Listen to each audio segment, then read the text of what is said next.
यहाँ पर मध्य एशिया की अगर हम बात करें, वहां पर स्टेबलाइजेशन जो एक शब्द है, लेकिन इस शब्द का जो एक व्यापक असर है दिखता है। और कहीं ना कहीं एक जो कह सकते हैं कि प्रासंगिकता जो रूस के राष्ट्रपति व्लादिमीर पुतिन स्थापित करना चाहते थे, हमें लगा मैम कि ये हो गया है, ये हो गया है। बिल्कुल बिल्कुल, वो प्रासंगिक वो जो मल्टी प्लुरलिटी की, सॉरी मेरी हिंदी इतनी अच्छी नहीं है, ठीक है कि मल्टी प्लुरलिटी की बात तो उन्होंने तभी कर दी थी जब वो राजघाट से जब अपनी विजिटर बुक में रिमार्क लिख कर आते हैं कि मल्टीपोलर वर्ल्ड होगा, उसी की वो आगे बढ़ाते हैं, उसी को वो कहते हैं कि सबने साथ मिल के चलना है। यूरोपियन एशिया FTA की बात करते हैं, तो it's not just a free trade agreement, it's not a bilateral agreement between Russia and India alone. ये पूरे यूरेशिया को साथ लेके चलने की बात हो रही है। उनका FTA होगा तो उनकी सारी ट्रेड जो होती है वो बहुत ज्यादा एक स्मूथ पैसेज से निकलती है। स्मूथनेस की जहां तक बात है, यहां पर एक बात और, प्रधानमंत्री बराबर हर मंच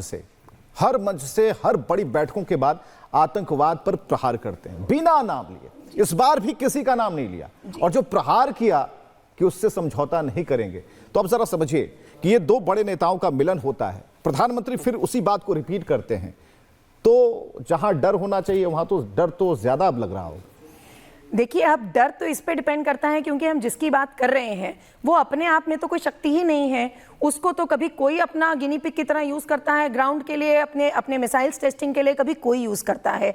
अब उसको समझना चाहिए भाई कि जब दो वैश्विक ताकतें एक साथ मिलके आती हैं और बार बार SCO के मन से भी माननीय प्रधानमंत्री मोदी जी ने यही कहा कि टेररिज्म को नहीं हम बर्दाश्त करेंगे। आज भी उन्होंने यही बोला कि ये मानवता पर प्रहार है और ये बर्दाश्त नहीं होगा। तो ये अपने आप में एक बहुत स्ट्रॉन्ग मैसेजिंग है।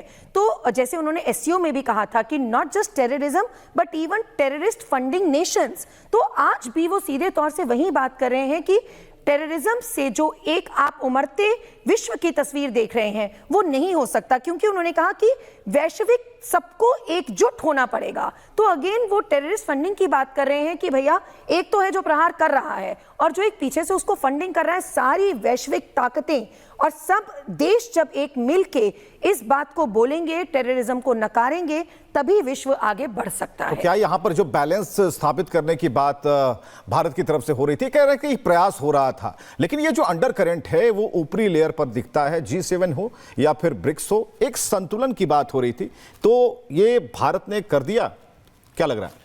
देखिए, भारत तो शुरू से ही संतुलन बना के चल रहा है। भारत ने आज जो मैसेजिंग दी है वो ये दी है कि भारत प्रथम, भारत के इंटरेस्ट सबसे प्रथम। बैलेंसिंग तो वो तभी से करके चल रहे हैं कि जब वो ना ट्रंप को पीछे छोड़ते हैं, ट्रंप के साथ जहां डील्स होती हैं वहां करते हैं, पुतिन के साथ जब डील्स होती हैं वहां करते हैं। और आज उन्होंने ये जो मैसेजिंग दी है, क्योंकि देखिए सैंक्शंस लगा, 21 नवंबर से सैंक्शंस आती हैं यहाँ पे, उसके लिए खैर पहले से ही स्टॉकअप करके रख लिया था ऑयल, लेकिन जैसे 2010 से 2015 तक हमने देखा था जब ईरान पे सैंक्शंस लगी थी, विवेक, बिल्कुल सिमिलर सिचुएशन थी। तो 5 साल तक सैंक्शंस चली, जिसके चलते हमने 16% से सीधा 4-5% पे अपना ऑयल इंपोर्ट ईरान से कर दिया था। तो उसी चीज को एनविजन रखते हुए यहाँ पे अभी महीना भी पूरा नहीं हुआ है and we have moved on to a system कि हम फाइनेंशियल सेटलमेंट्स करेंगे।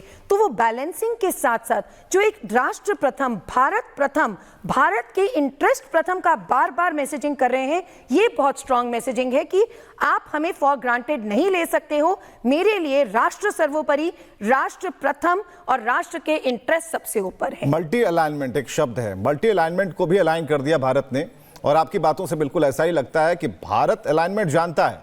और पुतिन पहले ही कह चुके हैं कि हम किस तरीके से भारत के साथ हैं, भारत अपना रास्ता खुद चयन करता है। तो हैदराबाद हाउस से PM मोदी और पुतिन ने दुनिया को दो टूक संदेश दिया।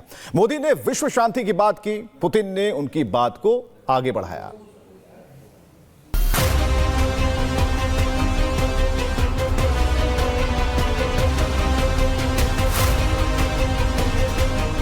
दिल्ली के हैदराबाद हाउस में दो ग्लोबल लीडरों की इस मुलाकात पर पूरी दुनिया की नजर थी। भारत के प्रधानमंत्री नरेंद्र मोदी और रूस के राष्ट्रपति व्लादिमीर पुतिन की दोस्ती भारत रूस संबंधों की तरह ही नेचुरल बॉन्डिंग वाली नजर आई।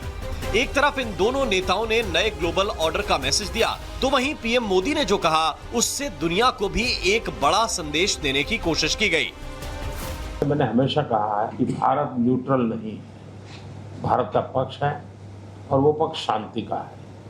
हम शांति के हर प्रयासों का समर्थन करते हैं और हम शांति के हर प्रयासों के साथ कंधे से कंधा मिलाकर के खड़े हैं। दरअसल 1990 के बाद से दुनिया बाइपोलर हो गई, लेकिन भारत ने आज रूस के राष्ट्रपति के सामने पूरी तटस्थता के साथ कहा, भारत केवल और केवल शांति के साथ है। मैंने हमेशा कहा है कि भारत न्यूट्रल नहीं है, भारत का पक्ष है और वो पक्ष शांति का है। हम शांति के हर प्रयासों का समर्थन करते हैं और हम शांति के हर प्रयासों के साथ कंधे से कंधा मिलाकर के खड़े हैं। दरअसल एक तरफ भारत और अमेरिका के बीच टैरिफ को लेकर अब भी तनाव है, जिसके पीछे की वजह भारत का अमेरिका से कच्चा तेल खरीदना बताया गया। हालांकि भारत अमेरिका ट्रेड डील को लेकर लगातार बातचीत जारी है, लेकिन पुतिन से बातचीत के दौरान हैदराबाद हाउस से पीएम मोदी ने व्हाइट हाउस और क्रेमलिन दोनों को क्लियर कट संदेश दे दिया। हालांकि ये पहली दफा नहीं है जब प्रधानमंत्री मोदी ने पुतिन के सामने विश्व शांति को लेकर अपना पक्ष रखा हो। इसी साल सितंबर में प्रधानमंत्री मोदी ने पुतिन के सामने रूस यूक्रेन जंग को लेकर शांति संदेश दिया था।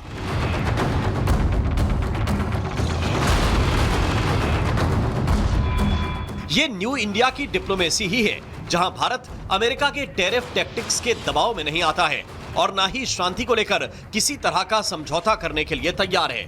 दरअसल रूस यूक्रेन जंग का असर दुनिया के कई देशों पर पड़ रहा है। खास तौर पर तेल की कीमतों में जंग का जबरदस्त असर देखा जा रहा है। दुनिया को शांति का संदेश देने वाले भारत ने समय समय पर युद्ध और बुद्ध दोनों विकल्प का भी रास्ता दिखाया है, लेकिन भारत ने हमेशा शांति को ही पहला विकल्प माना है। 4 साल बाद पुतिन हिंदुस्तान पहुंचे। यूक्रेन के साथ युद्ध शुरू होने के बाद भी पुतिन का ये पहला भारत दौरा है। दोनों देशों के बीच डिफेंस सहित कई सेक्टर में बड़े समझौते हुए हैं और भविष्य को लेकर कई फैसलों पर मुहर भी लगी है। इस बात में कोई दो राय नहीं है कि मोदी पुतिन की इस बातचीत से दुनिया के तमाम बड़े देशों में बड़ा संदेश दिया है। साथ ही न्यू वर्ल्ड ऑर्डर में भारत ने अपना स्टैंड और मजबूत कर लिया है। Bureau report, Republic Bharat. तो दोनों ही नेताओं ने पावर बैलेंस किसे कहते हैं उसे साबित कर दिखाया और यहां पर प्रियंका हमारे साथ हैदराबाद हाउस से मौजूद हैं। प्रियंका, अच्छी मुलाकात, अच्छी बात, और अब आगे साथ साथ बढ़ने की बात, लेकिन शांति के साथ। बिल्कुल शांति के साथ, और इसीलिए भारत ने अपना रुख एकदम स्पष्ट कर दिया है रूस और यूक्रेन के युद्ध पर कि भारत जो है वो शांति का पक्षधर है। लेकिन आज जो एमओयू साइन हुए हैं वो कई मायनों में खास है, लेकिन सबसे बड़ा ऐलान तो भारत ने ही कर दिया है कि जितने भी जो रूसी नागरिक हैं वो 30 दिनों के लिए एकदम फ्री वीज़ा पर आ सकते हैं। ई टूरिस्ट वीज़ा उन्हें जारी किया जाएगा, जिसको लेकर ये एक बहुत बड़ा ऐलान है, बहुत बड़ी औपचारिकता इसमें दिखाई गई है। भारत और रूस का संयुक्त राष्ट्र हो, G20, ब्रिक्स या SCO और अन्य मंचों पर हम बात करें तो यहाँ पर दोनों का घनिष्ठ सहयोग रहा है। आतंकवाद को लेकर एक ही क्लैरिटी दिखाई है कि हम कंधे से कंधा मिलाकर चलेंगे।